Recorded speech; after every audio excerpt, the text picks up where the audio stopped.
Olá, queridos, graça e paz em Cristo Jesus, sejam muito bem-vindos a mais um Bíblia, papel e caneta. Eu sei que você estava com seu coração aí na expectativa de receber algo do céu. Me atrasei um pouquinho para entrar na live para vocês, vim direto de uma agenda, uma programação, e na correria a gente se atrasou um pouquinho. Eu tenho uma palavra do céu para te entregar. Você que está vendo no YouTube, já chega dando like no vídeo, se inscreve no canal e ativa o sininho.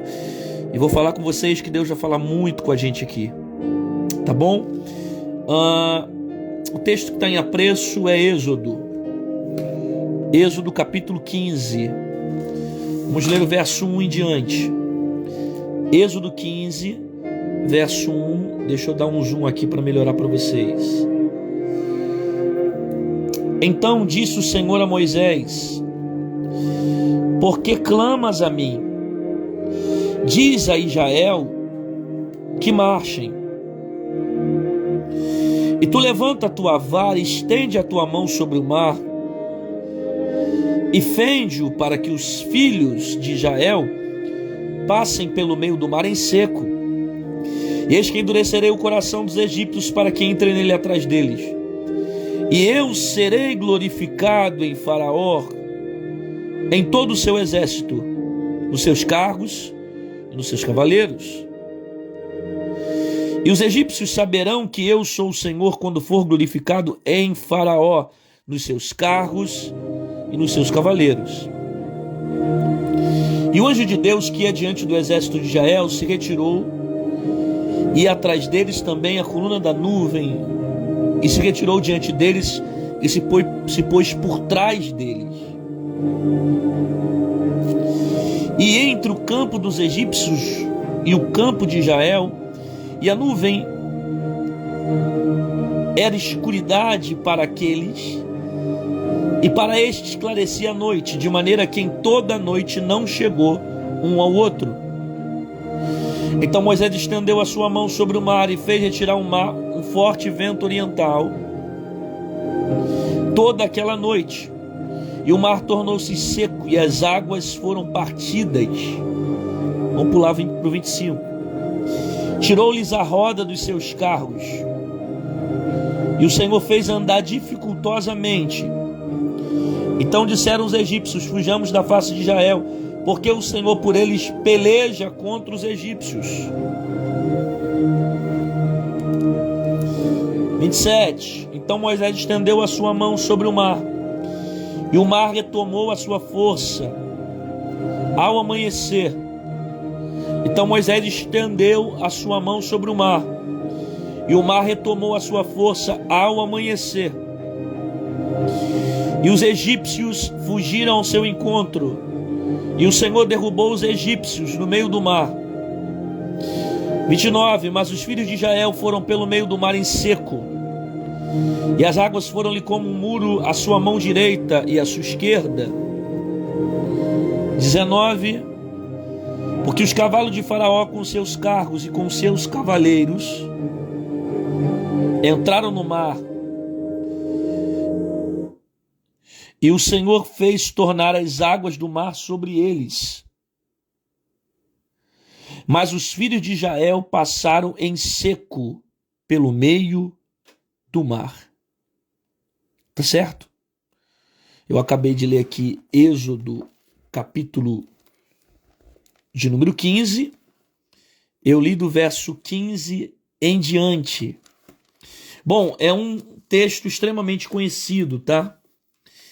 E por ser um texto muito conhecido, nos ajuda a não ficar muito tempo na introdução. Então, como é um texto muito conhecido, todos nós já ouvimos falar sobre esse texto, não há necessidade de eu fazer uma introdução muito longa, tá certo? Todos nós conhecemos a história, sabemos que Israel vai viver aproximadamente 410 anos de idolatria, 410 anos de escravidão no Egito. Deus vai levantar Moisés como o libertador de Israel, ok? Moisés se torna o libertador de Israel. E através de Moisés, Deus vai livrar Israel de uma sentença que estava para mais de 400 anos de escravidão nas mãos de Faraó. Todo mundo conhece a história. Deus manda as pragas para que Faraó soltasse os hebreus que estavam escravos na mão dele. E por último, Deus manda a praga, que é a morte do primogênito, morte de todos os primogênitos.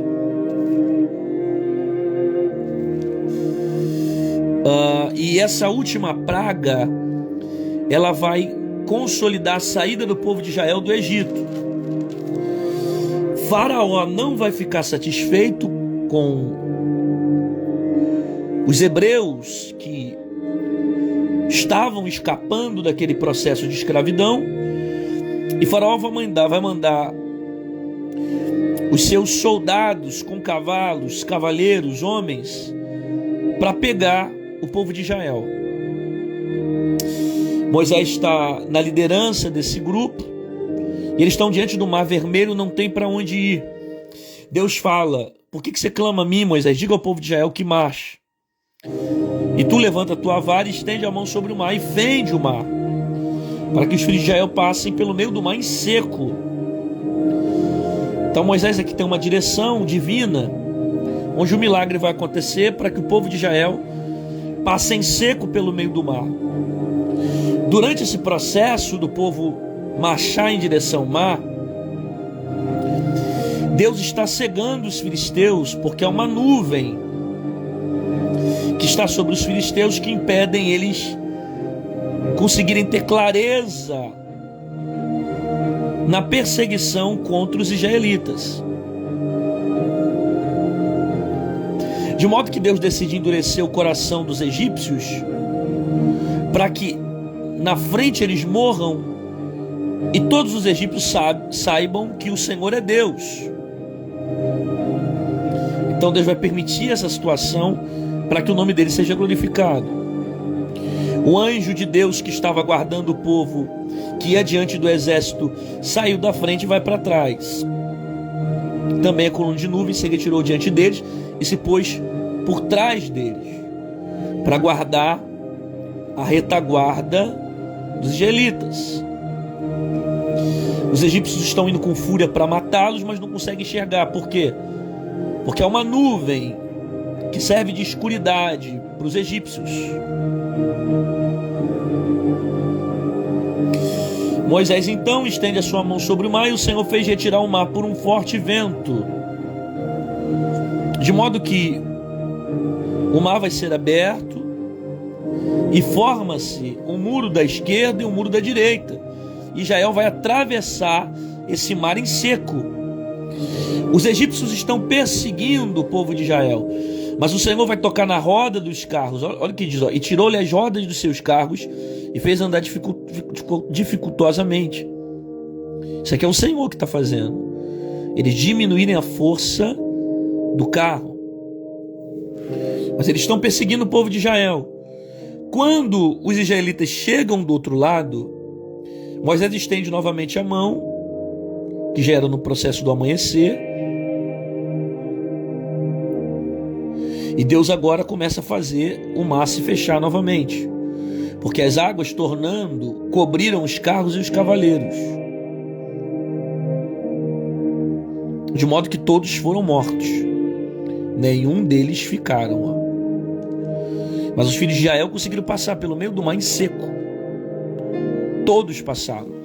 O verso 19 diz que os cavalos de Faraó com seus carros, seus cavaleiros, entraram no mar e o Senhor fez tornar as águas do mar sobre eles.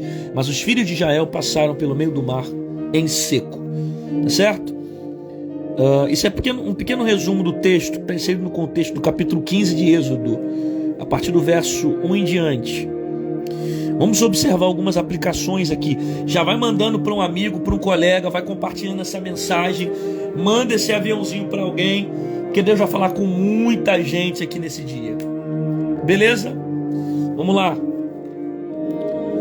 Então disse o Senhor a Moisés. Deus fala com quem? Deus fala com Moisés.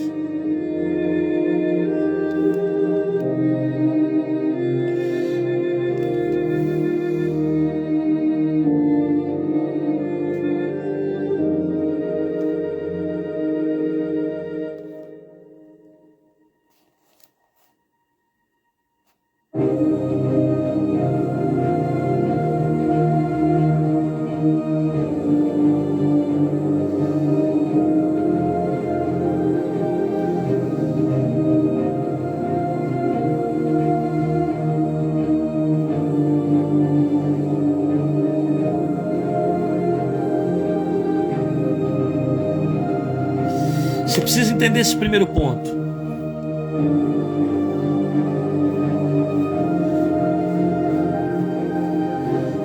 A forma como Deus fala com o líder é diferente do povo. Deus nunca fala da mesma forma com o líder e com o povo. Disse o Senhor a Moisés: Deus fala com Moisés de uma forma diferente, porque Moisés é o líder. A maneira como Deus trata com o líder sempre vai ser diferente do povo. Como também a forma como Deus cobra de um líder é diferente da forma como Deus cobra o povo. Porque se Deus fala com o líder de uma forma diferente, Deus vai cobrar desse líder de uma forma diferente. O povo nunca ouve a mesma voz que o líder. O povo nunca ouve a mesma voz que Moisés. Porque o tratamento de Deus com o povo é na condução desse líder. Então eu preciso entender isso aqui, que o que Deus fala com esse aqui, Deus fala diferente com esse aqui. Aqui a intimidade é maior. Aqui a cobrança também é maior. Porque na medida que é muito dado a ele, também é muito cobrado. Se Deus fala diferente com Moisés, Deus vai cobrar também de uma forma diferente do líder. Então disse o Senhor a Moisés: por que clamas a mim? Olha a expressão que Deus usa. Moisés está orando, gente.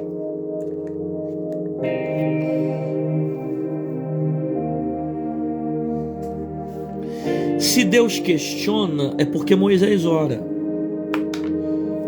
Por que clamas a mim, Moisés? Por que clamas a mim?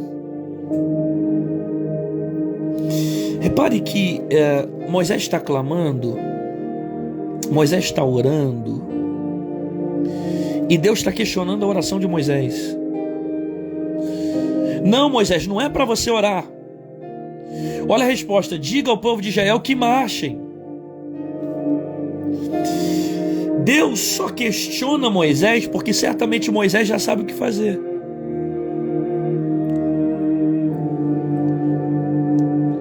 Então a pergunta é nesse sentido: por que você está clamando, Moisés? Você já não sabe o que tem que fazer?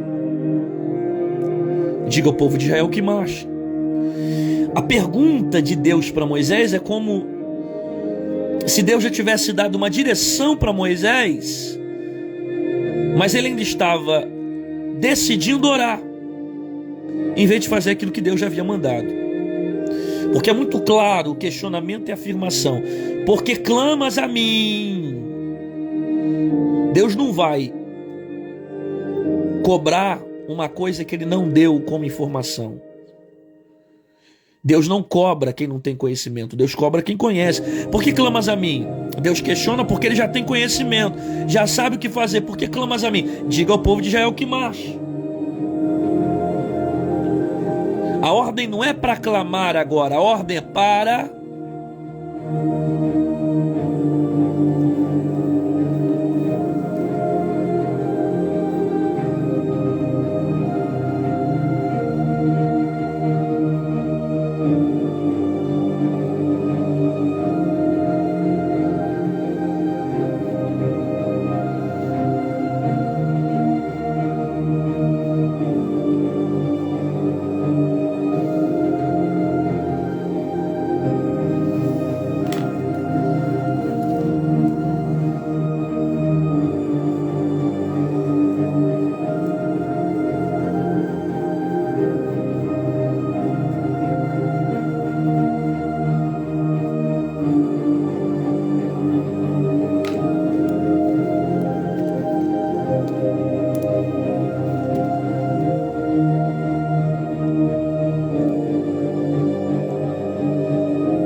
clamas a mim, Moisés? Tem momento que não é para orar, tem momento que é para fazer. Que clamas a mim, Moisés? Diga o povo de Israel que marche, não é momento de orar. É momento de tomar atitude.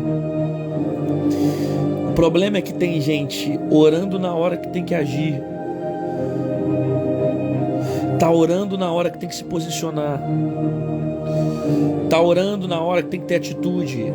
Você já orou, já fez propósito, já teve jejum, já buscou, Deus já te deu a direção.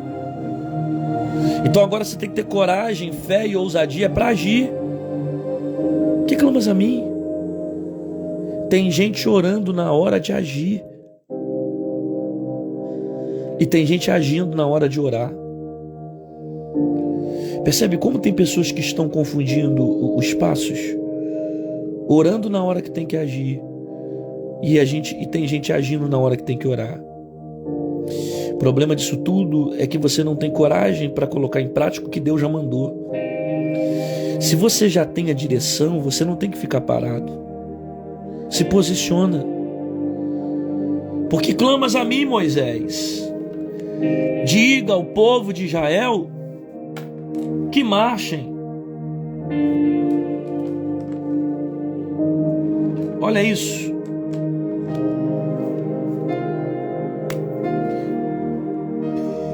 Diz aos filhos de Israel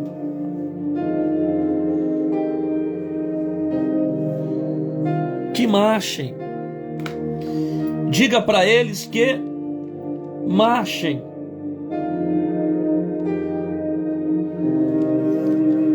Por quê?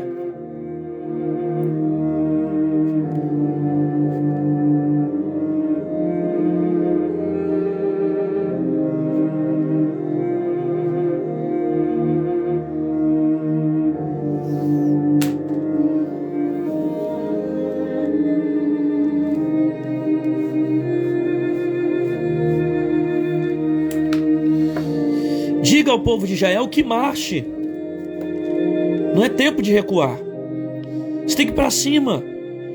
Não é porque o mar está fechado, as coisas estão fechadas, está tudo travado, tudo tentando impedir o teu caminho, que você vai recuar.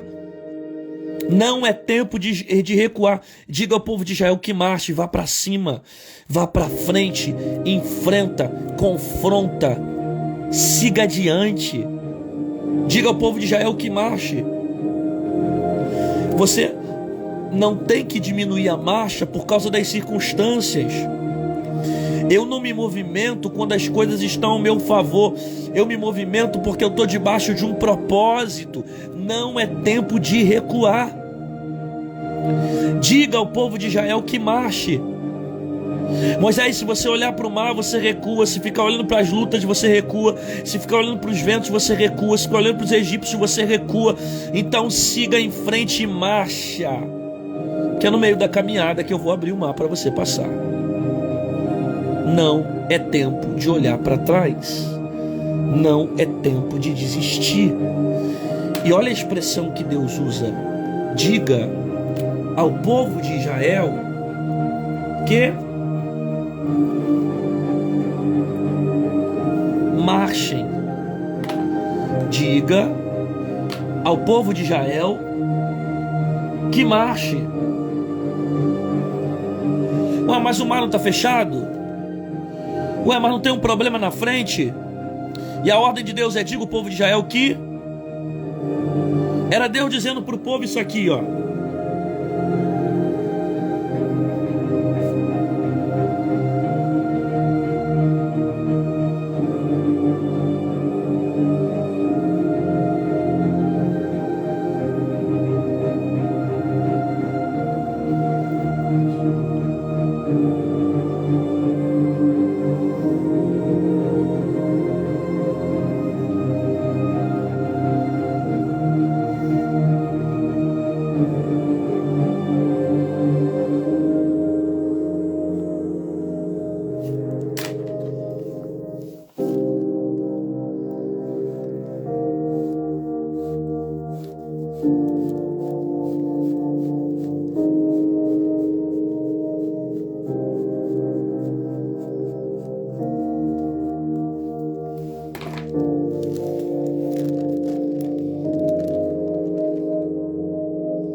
que tem muita gente que só marcha depois que o mar se abrir?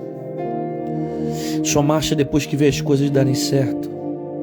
Só crê depois que vê portas abertas. É Deus dizendo, diz para o povo marchar, Moisés. Não espere o mar se abrir para você marchar. Aprenda a marchar antes do mar se abrir. Aprenda a crer antes de você ver as coisas acontecerem. Aprenda a usar a fé quando a razão dizer para você que não tem jeito. Aprenda a usar fé quando o diagnóstico do médico dizer que não tem cura. Aprenda a marchar quando o homem olhar para você e falar, já era, não tem mais jeito, acabou a esperança. É nesse momento que você tem que marchar. Não espere o mar se abrir para você marchar. Marcha antes, caminha antes, busca antes, se compromete antes, ora antes. Você não precisa ver as coisas se tornarem favoráveis para você crer. Você não precisa ver as portas se abrirem para você crer. Usa a sua fé, que no meio do processo da marcha, o mar vai se abrir. Não espere o mar se abrir para você marchar. Marchem, e tu levanta a tua vara.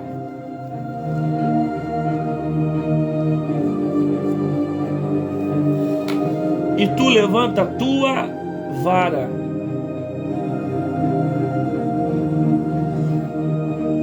Estende a tua mão sobre o mar e fende para que os filhos... Deus vai usar a vara de Moisés para abrir o mar vermelho.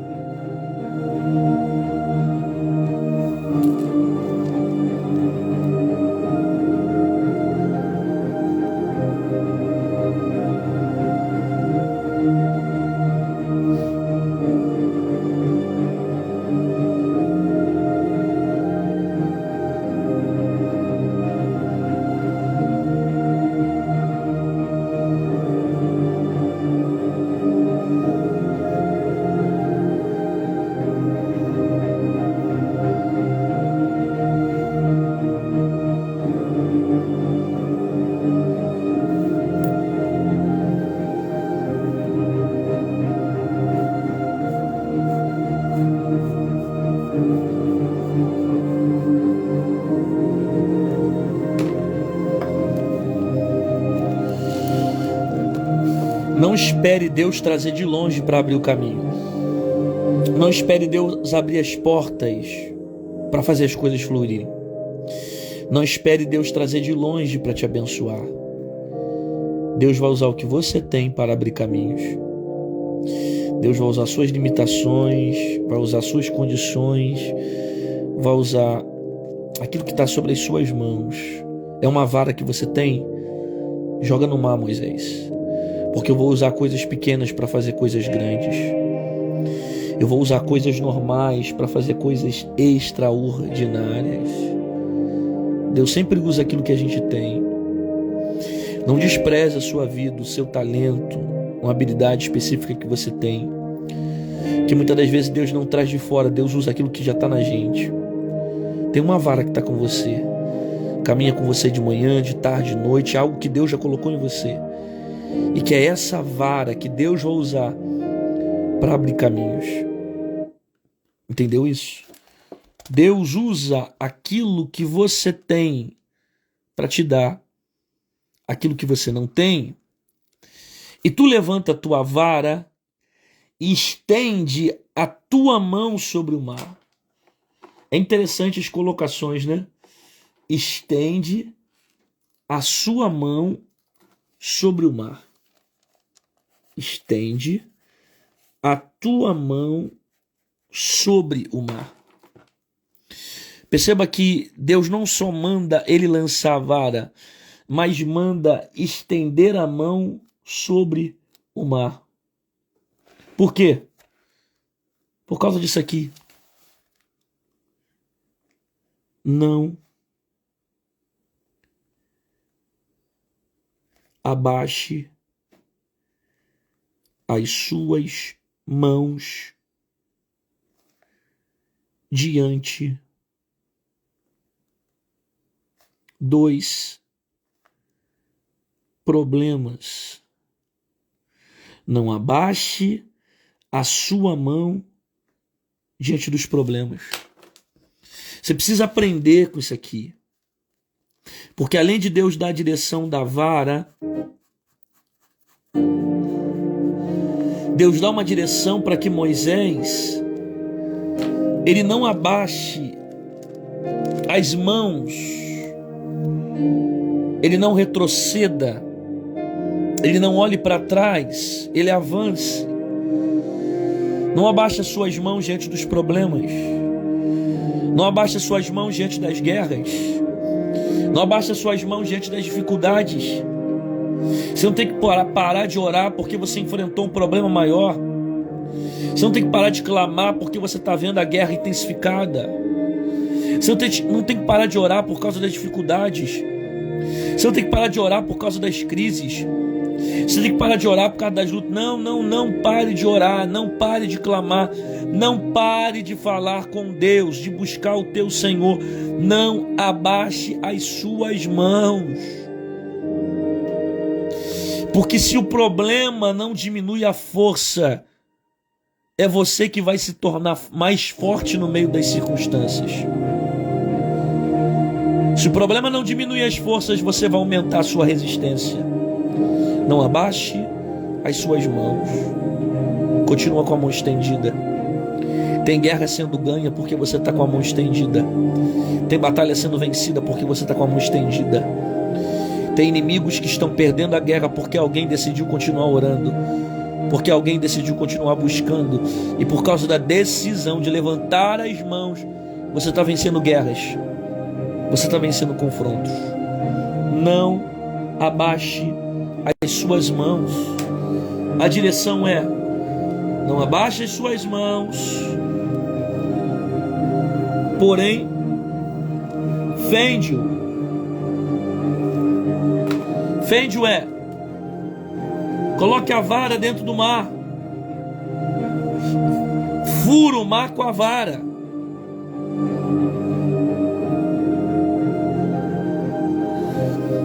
O que é a vara? É um objeto de madeira.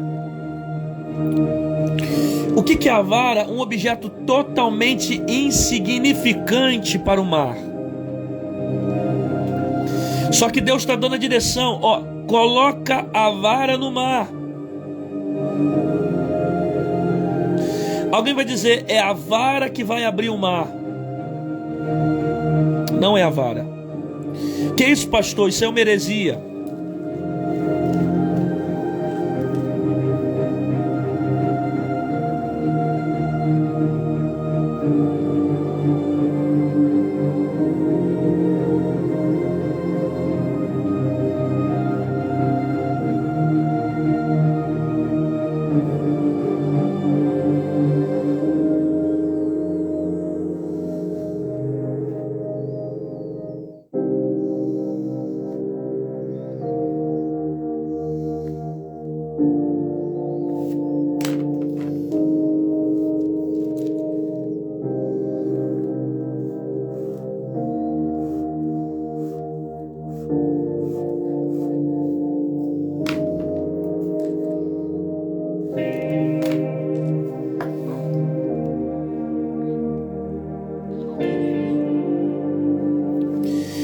Pedaço de madeira é madeira em qualquer outro lugar.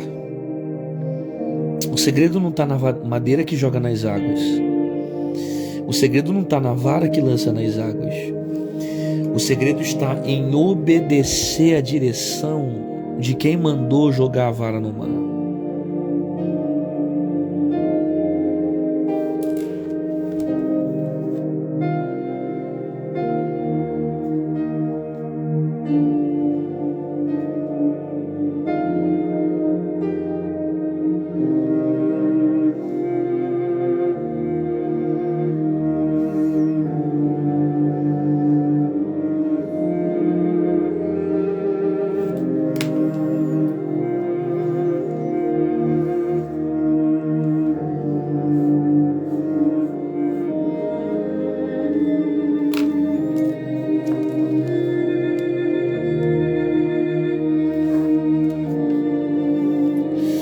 A obediência abre caminhos.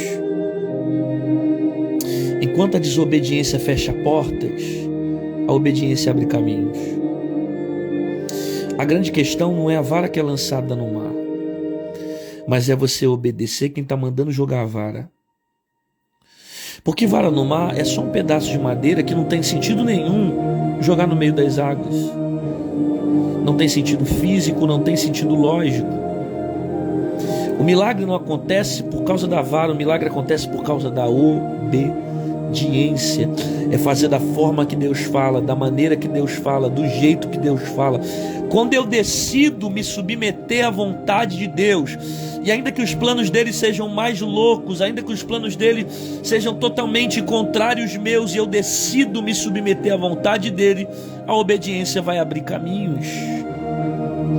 Porque a loucura de Deus é mais sábia que a sabedoria dos homens.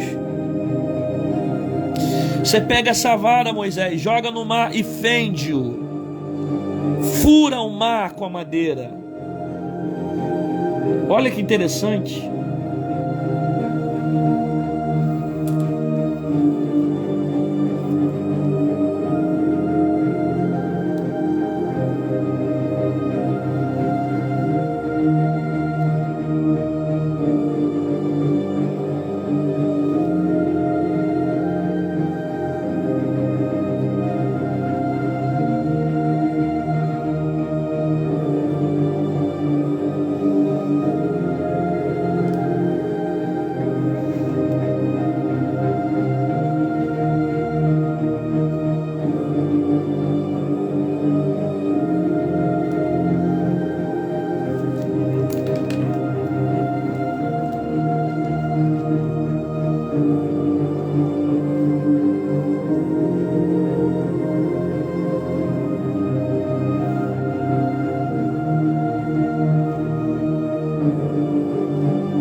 Joga essa vara no mar, Moisés, porque a vara na sua mão, mas na minha mão é chave.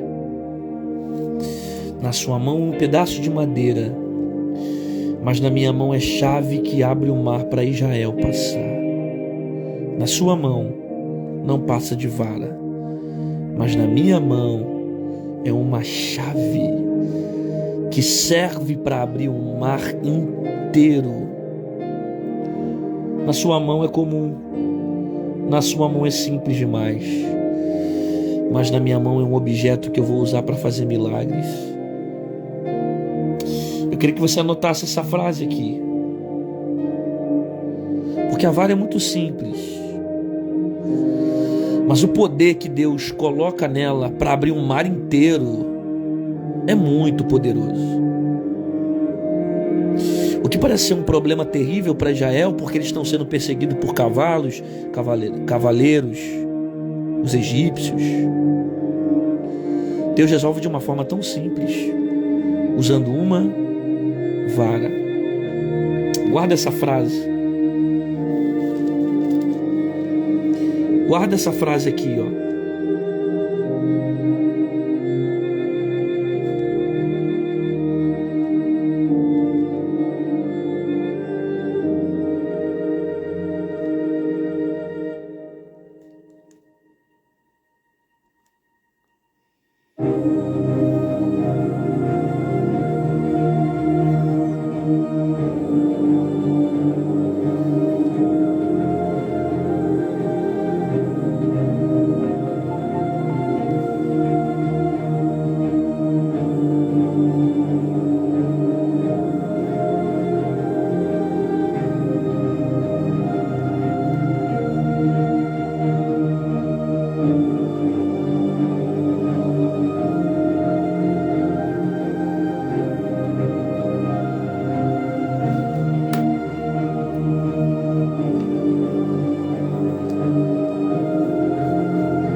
print e me marca, vai.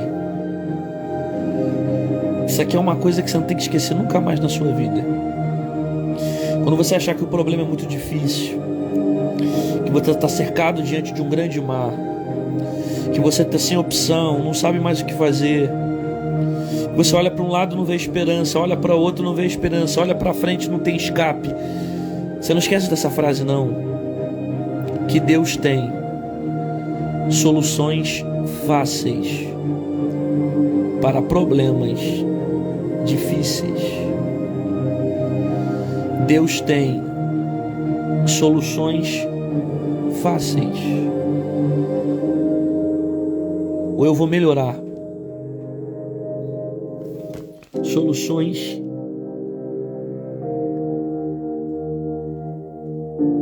simples.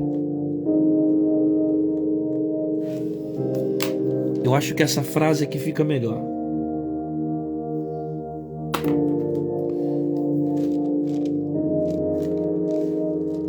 Essa frase não, essa palavra fica melhor.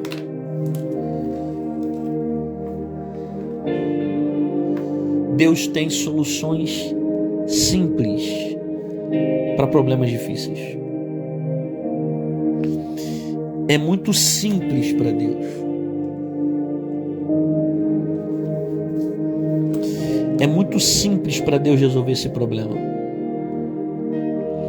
Deus tem soluções simples para problemas extremamente difíceis, que a gente acha que não tem jeito, que a gente acha que não tem cura, que a gente acha que não tem saída, que a gente olha para um lado e fala assim, cara, tô cercado, é impossível, tô vendo mais nada, vou afundar, vou cair, vai errar, vai dar errado.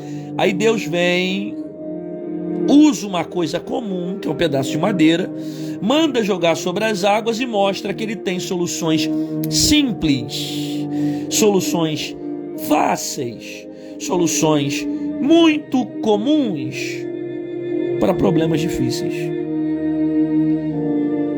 Para mostrar para nós que é muito fácil de resolver, porque ele tem todo o poder. Pega essa vara e joga no mar. Por quê? Porque eu tenho soluções simples para problemas difíceis.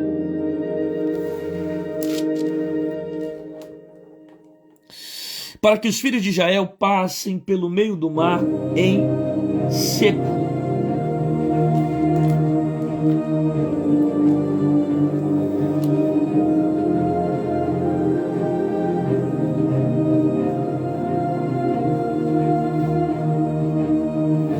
Para que os filhos de Israel passem pelo meio do mar seco.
Deus pode não remover o problema,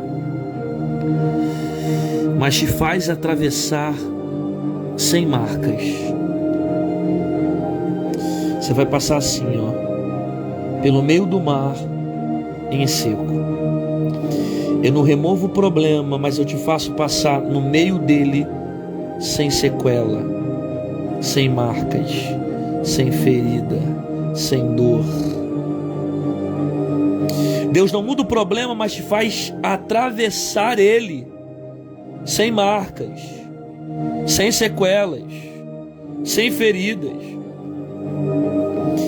Israel vai passar, porque Deus vai fazer você passar. Não importa o nível de água, o nível de tempestade, o nível de problema, o nível de crise, o nível de guerra, o nível de sofrimento, você vai passar. Você vai passar. E eu só estou em 2 versículos ainda. Acho que não vai dar para fazer tudo isso hoje não, hein? E eis que endurecerei. Olha isso. Olha isso.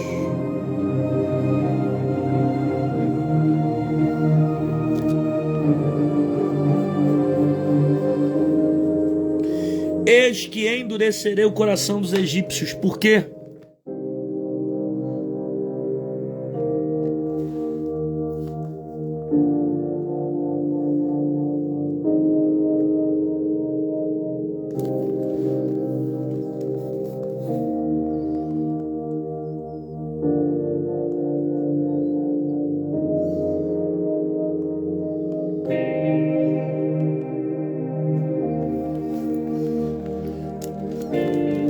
Um pouco sem jeito aqui para escrever.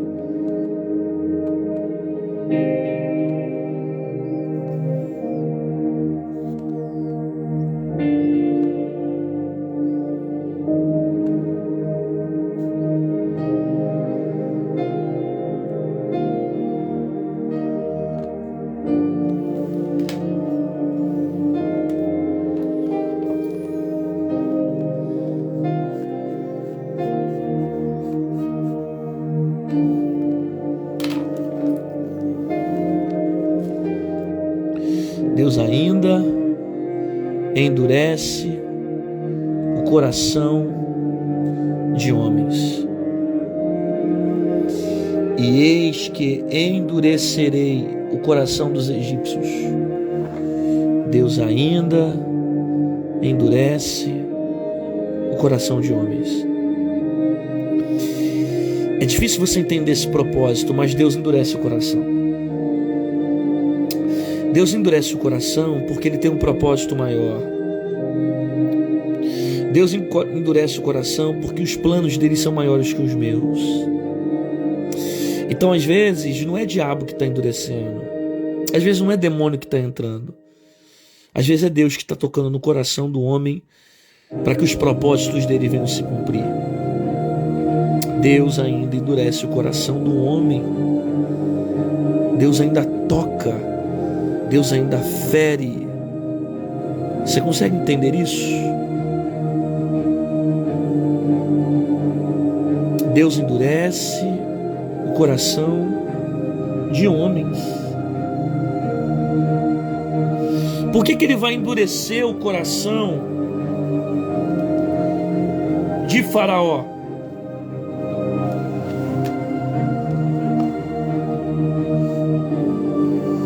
Aí está no texto aqui, ó. Para que entrem nele atrás deles, e eu serei glorificado em Faraó.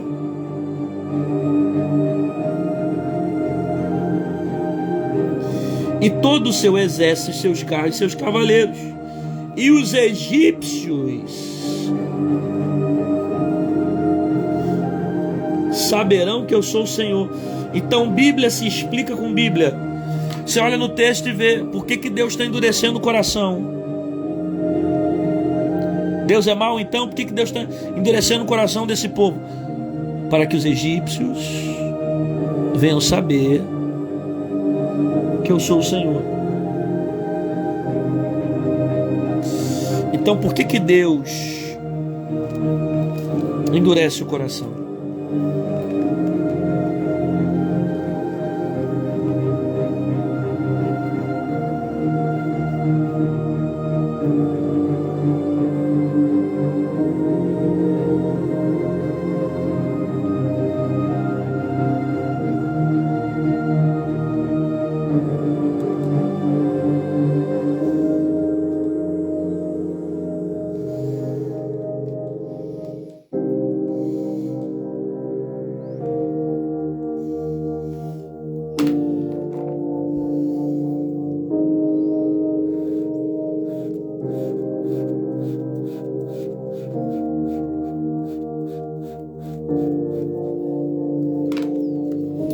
Deus endurece o coração?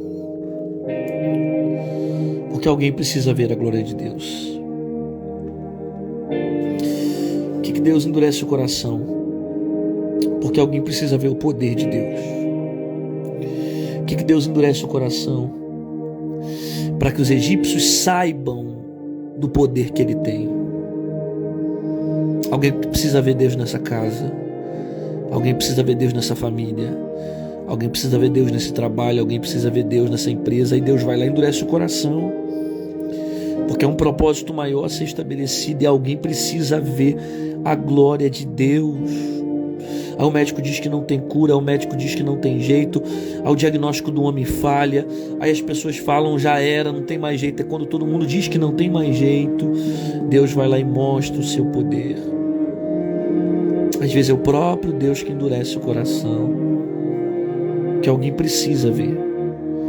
Tem alguém nessa casa que precisa ver a glória de Deus. Tem alguém nessa casa que precisa ver o poder de Deus.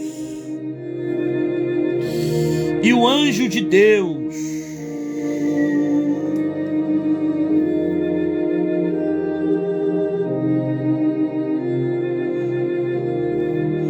ia diante do exército de Israel, se retirou de trás dele também.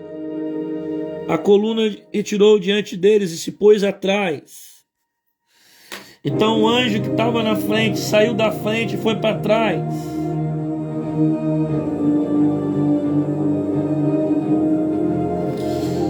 E o anjo de Deus que ia diante do exército de Israel se retirou e ia atrás deles também. A coluna da nuvem se retirou de diante deles e se pôs atrás deles. Por quê?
Mas o anjo que estava na frente saiu da frente e foi para trás, porque o anjo guarda na frente, mas também guarda atrás.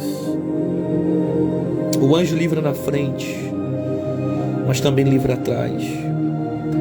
O anjo protege na frente, mas também protege atrás. Não toca quem está na frente, mas também não toca quem está atrás. Não mata quem está na frente, mas também não mata quem está atrás. Deus protege quem está na frente, mas Deus também vai proteger quem está atrás. Deus protege quem é o primeiro, mas Deus também vai guardar o último. Porque ninguém vai ser tocado nessa casa.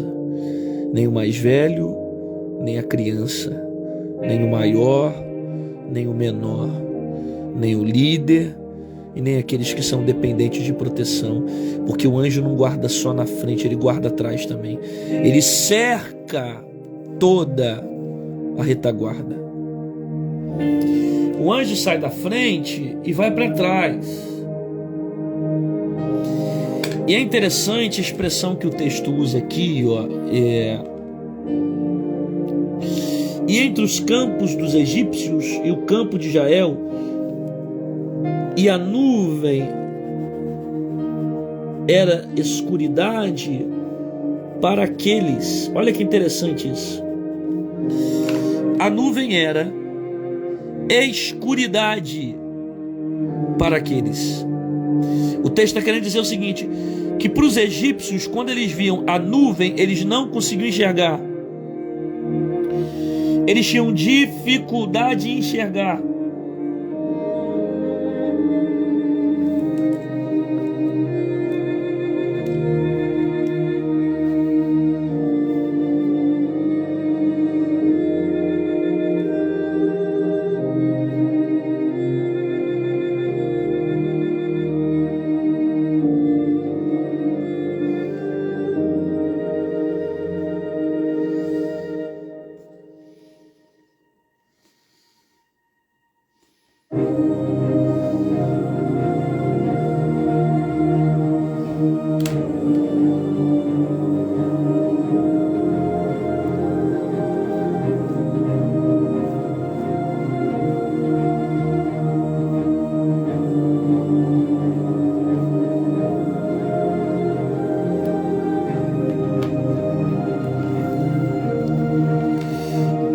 Vão te procurar, mas não vão te achar. Vão te caçar, mas não vão te achar. Vão te procurar, mas não vão te encontrar. Por quê? Por causa disso aqui, Deus te esconde. Deus te esconde. Quando Deus te esconde, ninguém acha. Quando Deus te esconde, ninguém pega. Quando Deus te esconde, ninguém te ataca. Quando Deus te esconde, ninguém te atinge. Quando Deus te esconde, ninguém consegue te encontrar. Vão te procurar, vão tentar te atacar, vão se levantar contra a sua vida, vão fazer de tudo para te derrubar, mas não vão te encontrar, porque Deus vai te esconder. Deus vai te proteger com a palma da mão dele e não vai deixar o inimigo te encontrar, porque Deus te esconde. E quando Deus esconde, ninguém te acha. Então Moisés estendeu a sua mão sobre o mar, e o Senhor fez retirar o mar por um forte vento. Isso aqui é sensacional, hein?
Nem todo vento é do diabo. E o Senhor fez retirar o mar por um forte vento. Quem é que manda esse vento? O Senhor. Quem é que sopra esse vento? O Senhor. Quem é que manda esse vento? O Senhor. Quem é que está mandando esse forte vento? O Senhor.